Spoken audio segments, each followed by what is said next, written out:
If you've been playing blues for years, but you rarely play the 12-bar form, this might be why. It's because it's an issue of exposure. It exposes your weak points. It exposes your timing. It exposes your weak transitions. It exposes your lack of chord awareness. It doesn't feel good always to play things that are on your weak spots, but sometimes that's what we need to improve, and sometimes it's actually really simple to improve those things, and then you get to enjoy all the fun of playing long sessions. So when you can put things into a 12-bar form, it forces endurance. Let's check out what it sounds like taking something that sounds cool for 1 or 2 bars, but then expanding that all the way to 12 bars. Now, we're gonna do some Junior Kimbrough style riffs just because it's fun. And I'm gonna show you these other chords that you'll be able to plug in here. So first, let's say you just start off with like a 2-measure groove. So this is the chart for A minor.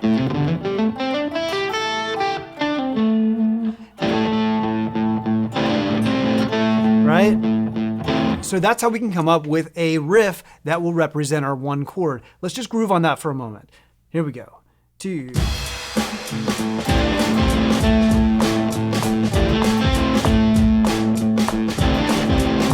this is fun.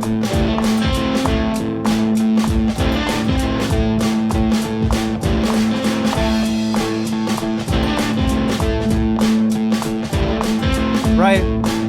But what's missing, right? Eventually, it feels like something's got to change. And this is when you want to go to your next chord. The next chord in blues is called the 4 chord, right? And if we're playing here for the first chord, like if it's rooted here at this spot, the 4 chord, it just starts over here. So now, hear what happens if we add that 4 chord into this progression. So it's going to sound like this. Here we go. 2, 3, 4.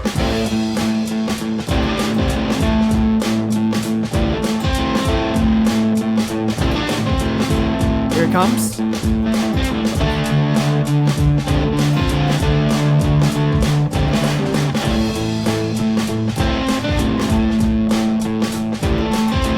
Right?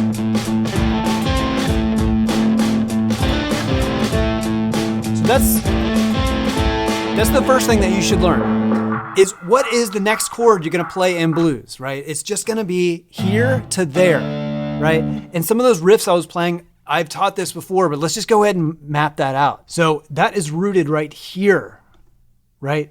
Remember the first chord was starting right here, and then this one starts here. So when we map out what the pentatonic shape looks like, it ends up looking like this. So we kind of have this bar chord that looks like that. We're barred across here. That's like a D minor chord. So if you can form it,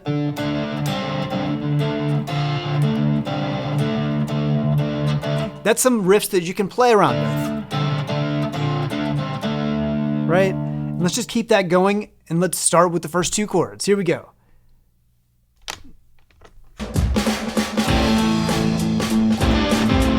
So now we're on the A.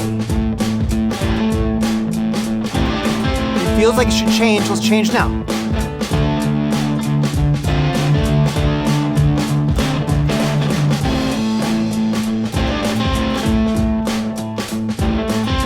Right?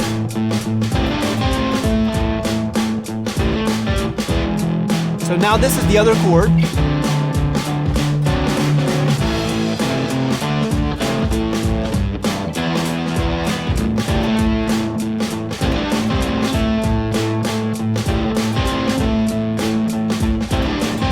Here it comes again.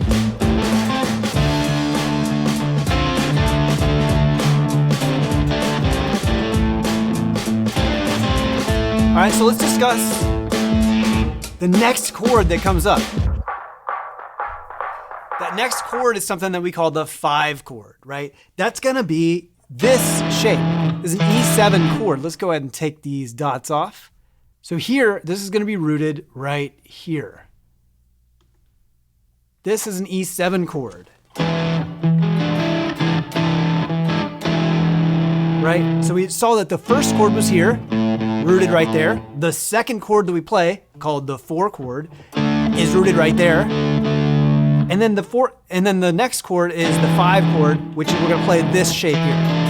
Now you can also just play that part of it, in the open strings, that's fine. But we're gonna play it like this so we can slide it down and play it to there. And now let's add that into the last part of this 12-bar progression.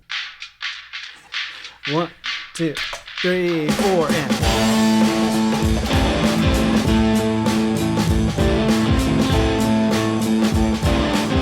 Now go into the 4 chord.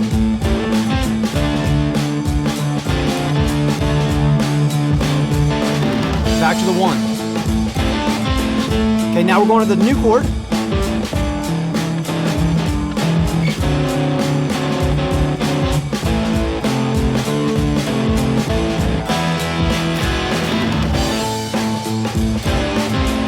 All right. Let's see how that looks. If we put all these dots on at the same time, it might be a little bit confusing. Let's take these off for now. Play them one at a time. All right, so we need to know how to play riffs over each of these chords. Here we go. So we need to know how to play riffs over each of these chords, and then you can put it together in this cool form, the 12-bar blues. Here we go. 2, 3, 4. 1, 2, 3, 4, and.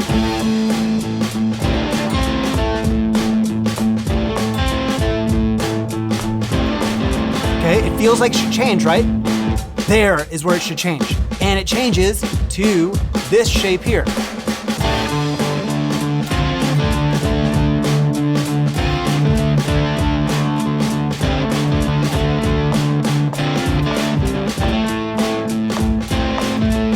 Now I went back to that first shape.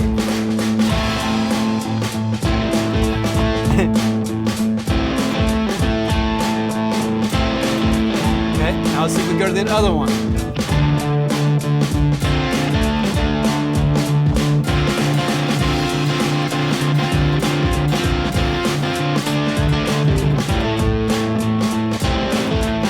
And this is a good way to practice just going back and forth between 2 chords.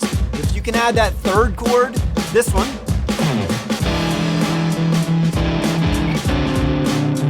and a little turnaround.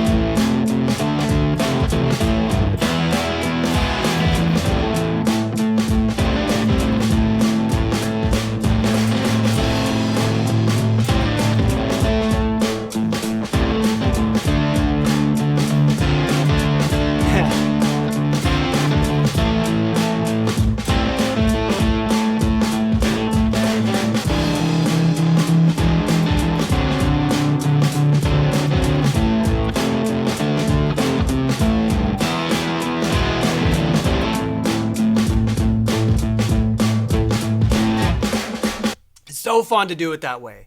Add those 3 chords, practice the 3 shapes, which I'll include these charts with all these shapes on the fretboard so you can look at them right next to each other. So you can have this shape to practice. Let's put this together in 12-bar form. I'll put the tabs on the screen this time so you can follow along exactly. But my strongest recommendation is for you to just try to take these shapes that I've shown you on the side of the screen and use those so that you can make up your own style riffs, okay? But for now, let's get rid of that and we'll just go with tabs. Okay, so here we go. This groove that we played, it's stylistic, like Junior Kimbrough would play, but the foundations behind it, the groove control, the form awareness, and chord movement, it's all the foundations that you need to get started with blues. And that's exactly why I built this step-by-step blues system so that you can get those foundations first. So then when you come into styles like this, you won't be guessing. You'll know where to place those riffs and you'll know exactly just by feeling when it's time to switch chords. Even if this groove feels a little bit too advanced, it's okay because the beginner blues course is about setting the foundations first, the essential riffs, the stuff that you have to know so you can build into styles like this more confidently without guessing. Go ahead and check it out. Everybody that's taken it has loved it. You're gonna love it too. 1, 2, 1, 2, 3, 4, and. That's the 1 chord. Riff. Now we're going to the 4.